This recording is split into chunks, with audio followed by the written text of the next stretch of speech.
Bienvenue à toi. Beaucoup de personnes pensent que Dieu est distant, qu'il est sévère, qu'il attend qu'on soit parfait. Mais la Bible révèle un Dieu qui cherche, qui appelle, qui poursuit. Psaume 23, verset 6 dit « Oui, le bonheur et la grâce m'accompagneront tous les jours de ma vie. » Remarque quelque chose, il n'est pas écrit « Je chercherai la bonté », il est écrit « Elle m'accompagnera ». La bonté de Dieu n'est pas passive, elle est active. Partie 1. Même dans la tempête, les disciples étaient dans la barque. La tempête faisait rage, ils pensaient mourir. Mais Jésus dormait. Pourquoi? Parce que la présence de Dieu dans ta barque est plus forte que la tempête autour de toi. Les bontés de Dieu ne disparaissent pas dans l'épreuve. Elles travaillent en silence. Peut-être qu'aujourd'hui, tu es dans une tempête financière, émotionnelle, spirituelle.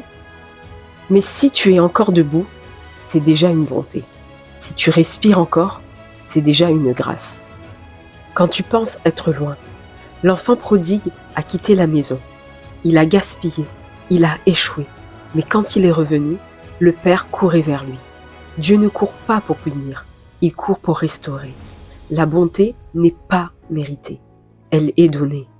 Épître aux Romains, chapitre 8, verset 28. Toute chose concourt au bien de ceux qui aiment Dieu. Même tes erreurs, même tes détours, Dieu peut transformer tes chutes en témoignages.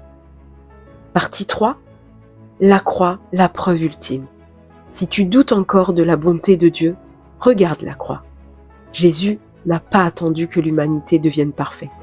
Il a donné sa vie alors que nous étions encore faibles. La croix est la déclaration éternelle. Je t'aime avant que tu changes. La bonté de Dieu te poursuit même quand tu ne la reconnais pas. Elle était là dans les portes qui se sont fermées. Elle était là dans les relations qui ont pris fin. Elle était là dans les retards. Parce que parfois, la protection ressemble à une déception. Partie 4. La bénédiction cachée. Nous voulons des bénédictions visibles. Argent, succès, opportunités, mais les plus grandes bénédictions sont invisibles. La paix dans le chaos, la force dans la faiblesse, la foi dans le doute.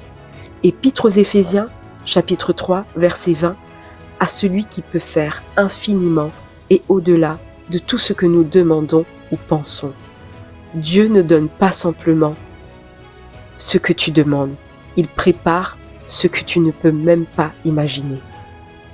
En conclusion puissante, peut-être que tu pensais que Dieu t'avait oublié, mais Dieu ne fonctionne pas avec l'oubli. Il fonctionne avec la fidélité. Tu peux courir, douter, t'éloigner, mais sa bonté est plus rapide que ta fuite. Et un jour, tu réaliseras que ce n'est pas toi qui as tenu jusqu'ici, c'est lui qui t'a porté. Si tu as visionné cette vidéo, ce n'est pas par hasard. Je t'encourage à t'abonner à la chaîne Prends Courage pour plus de contenu. Sois béni.